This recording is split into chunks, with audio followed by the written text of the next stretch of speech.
Nailə xanım deyir ki, Səmir bəy, mən niyə öz sahurumu restoranda, bunun üçün restorana getməliyəm? Bu sualın cavabı yəqin ki, marketoloqlarda var. Var, əlbəttə O zaman ki, var. eşidək.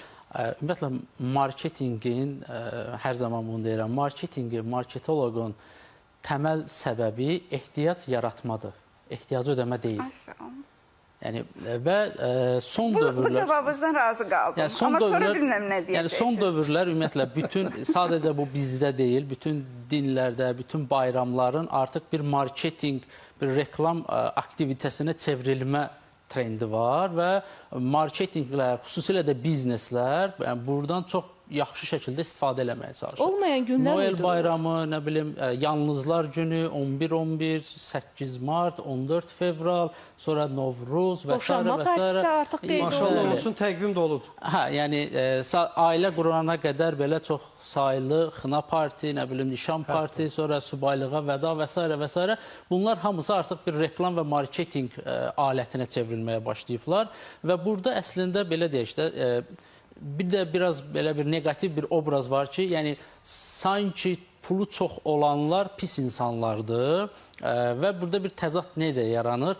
Həm deyirik ki, insanlar etdiyi yaxşılıqları gizlətməlidir, həm də deyirik ki, o 90 manat, 100 manatı niyə verirlər? Və mənim şəxsən öz adıma deyim ki, bu həyatda ən çox qorxduğum şey qul haqqıdır, kimisə haqqına girməkdir. Biz bilmirik ki, 90 manat, 100 manatı verən neçə acı doyurur və ya nə bilim, kiməsə hansısa yardımları eləyir, heç paylaşmır da bizim kimi ki, getdim filan yerə bir 5 nəfərə mərci verdim. Bu ana qədər kimin fikrində bu çaları hiss etdiniz? Məsələn, müəllim deyir ki, biz hər hansısa bir pulsuz iyanələr elədik və bunu bildirdik. Bu çox gözəl bir addımdır. Amma ola bilər ki, dediyiniz kimi, o 90 manat, 100 manat, 150 manat və s. pulu verənlər belə... Hesab ödəyənlər. Hansı bir şəkildə bəlkə də bir iftar çadırı hazırlayıb verirlər, heç adları belə çəkilmir. Yəni, mən bunu sizə negativ kimi demədim. Sadəcə bildirilənlər var, bildirilməyənlər var və bu bir çox sektorlarda, bir çox, belə deyək də, biznes sahələrində bu çox yayğın bir metoddur. Dediyim kimi, müxtəlif tədbirlərdən, bu dini bayramlar, dövlət bayramları, ümumxalq bayramları, ümumdünya bayramları, bunlardan istifadə var. Biznesdə sadəcə belə bir məsələ var ki, biz indi işin biznes tərəfini mi danışırıq, yoxsa etik tərəfini? Etik tərəfdən baxsaq, bəli, biz düşünə bilərik ki, əlbəttə ki, bu doğru deyil, bunu daha aşağı eləmək olar və s. Amma işin biznes tərəfində danışaq, biznesmen olaraq da müəllim yəqin ki, məndən razılaşır. Tutaq ki, biz danışırıq ki, adam hər hansısa bir restoran 90 manata biznes lunch verir, bu çox bahadır, amma əks tərəfini heç kim demir ki, həmin o restoran axşam saat 9-a qədər heç bir müştəri qəbul etmir.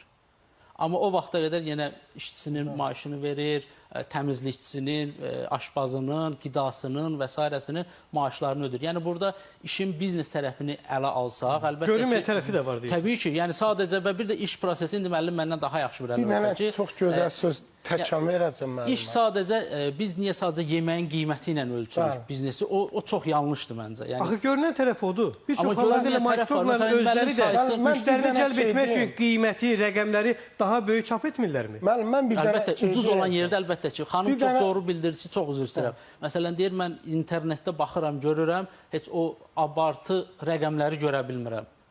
Yəni, bahalı yerləri. Çünki bahalı yerlərin reklam etməyə ehtiyacı qalmır. Çünki ora gələn insanlar, sektorlar bəllidir. O insanlar sosial şəbəkədə çox vaxt oturmurlar. Onlar zaten bilirlər ki, A restoranı var, burada qiymət 100 manatdır.